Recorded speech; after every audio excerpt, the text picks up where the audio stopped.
Baiklah, di sini saya akan merefleksikan kesimpulan dan refleksi dari Bapak Ki Hajar Dewantara melalui 3 pertanyaan refleksi. Yang pertama, apa yang saya percaya tentang murid dan pembelajaran di kelas sebelum saya mempelajari modul 1.1? Yang kedua, apa yang berubah dari pemikiran dan perilaku saya setelah mempelajari modul ini?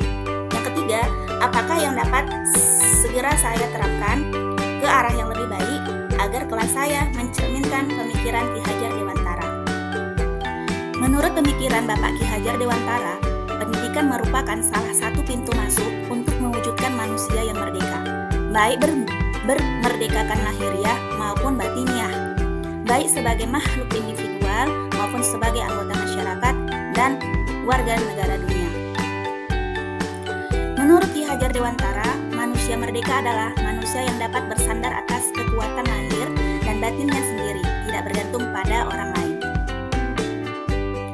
Dengan demikian, memandang murid sebagai manusia secara utuh haruslah menjadi dasar kita sebagai pendidik dalam mendampingi murid, seperti menentukan tujuan pembelajaran, merencanakan pembelajaran sesuai kebutuhan lahir dan batin murid, mengembangkan sikap sosial, rasa empati, emosi, kerjasama, refleksi diri untuk mengembangkan diri dan berkontribusi di lingkungan sosialnya.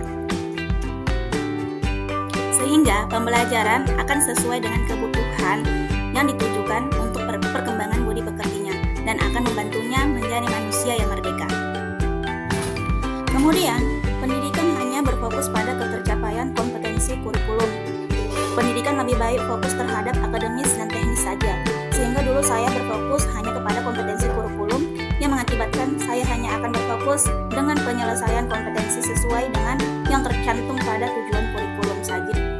Selanjutnya saya beranggapan bahwa guru lebih banyak menggunakan metode teacher center learning dan hanya sedikit melibatkan peserta didik selama pembelajaran.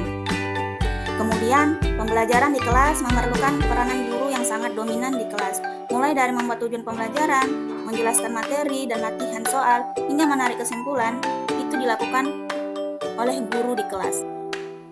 Belum lagi, siswa dipaksa dalam menyelesaikan tugas. Jika tidak, maka akan ada berbagai konsekuensi yang akan diberikan guru. Siswa tidak diajarkan sesuai dengan minat dan bakat oleh guru tersebut, sehingga metode dan strategi yang dilakukan oleh guru di dalam kelas cenderung monoton dan menggunakan metode ceramah, sehingga hasilnya siswa akan merasa bosan dan tidak termotivasi dalam belajar. Nah, setelah mempelajari modul 1.1 tentang pemikiran Bapak Ki Hajar Dewantara, maka saya menyadari bahwa apa yang saya pikirkan dan apa yang saya lakukan sebagai pendidik kuranglah tepat. Setelah saya mempelajari modul 1.1, barulah saya pahami bagaimana konsep pemikiran dari Bapak Ki Hajar Dewantara, bahwasanya pembelajaran itu haruslah melakukan proses secara menyeluruh, bagaimana mengkaitkan segala aspek pembelajaran, mulai dari spiritual, budaya, kognitif, psikomotorik, sosial, dan afektif, anak harus dikolaborasikan dan dilakukan sebagai proses pembelajaran yang secara menyeluruh.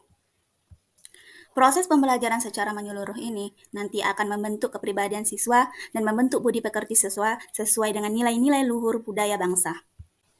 Saya menyadari bahwa pendidikan bukan hanya perpindahan pengetahuan dari guru ke peserta didik, atau dalam arti bukan hanya sekedar mentransfer knowledge dari guru ke peserta didik, melainkan pendidikan juga menjadi kegiatan atau tempat untuk peserta didik dapat mengembangkan potensi agar menjadi warga negara yang berkualitas dan berjiwa merdeka.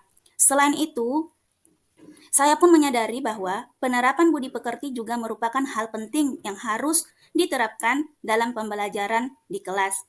Dengan pendidikan yang berkarakter akan meningkatkan kualitas pendidikan di Indonesia. Setelah memahami konsep Bapak Ki Hajar Dewantara, saya juga menyadari bahwa saya sebagai guru tidak harus melihat siswa dari segi kognitifnya saja.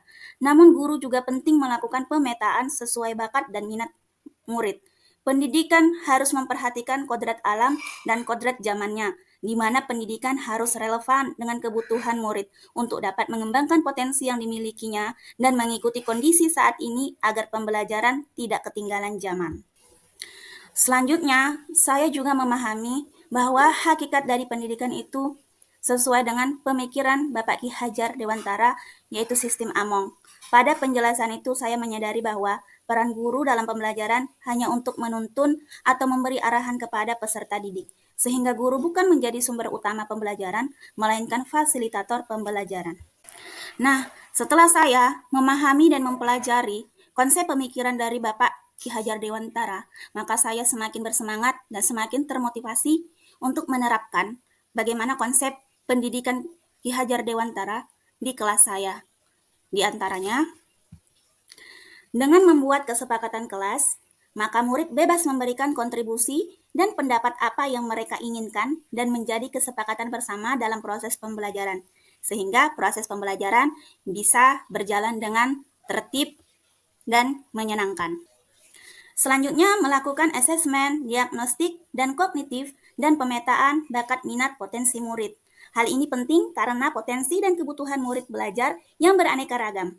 Hasil asesmen dapat guru gunakan sebagai acuan untuk menentukan strategi dan model pembelajaran yang cocok untuk diterapkan di kelas.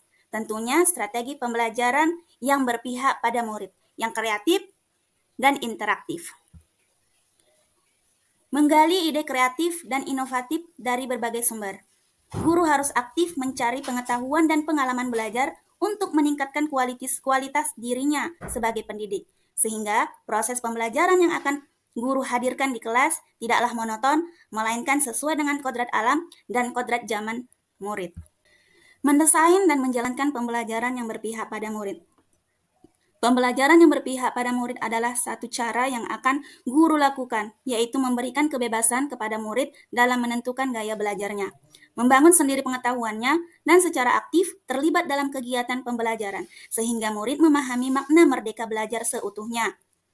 Guru akan berusaha menghambakan diri pada murid, artinya melayani setiap kebutuhan belajar murid dengan suci hati dan ikhlas, agar mereka dapat mencapai keselamatan dan kebahagiaan yang setinggi-tingginya, baik sebagai manusia maupun sebagai anggota masyarakat nantinya. Selanjutnya, melaksanakan pembiasaan positif guna menciptakan budi pekerti murid yang baik.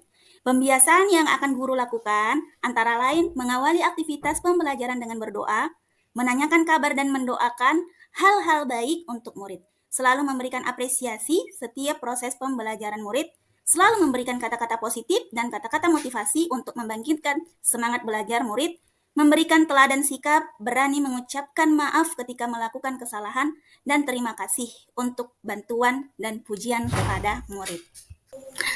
Akhir kata, jadilah guru yang hebat, guru yang selalu dirindukan murid kedatangannya, guru yang menjadi sosok inspirasi murid untuk meraih cita-citanya, dan guru yang membahagiakan murid-muridnya.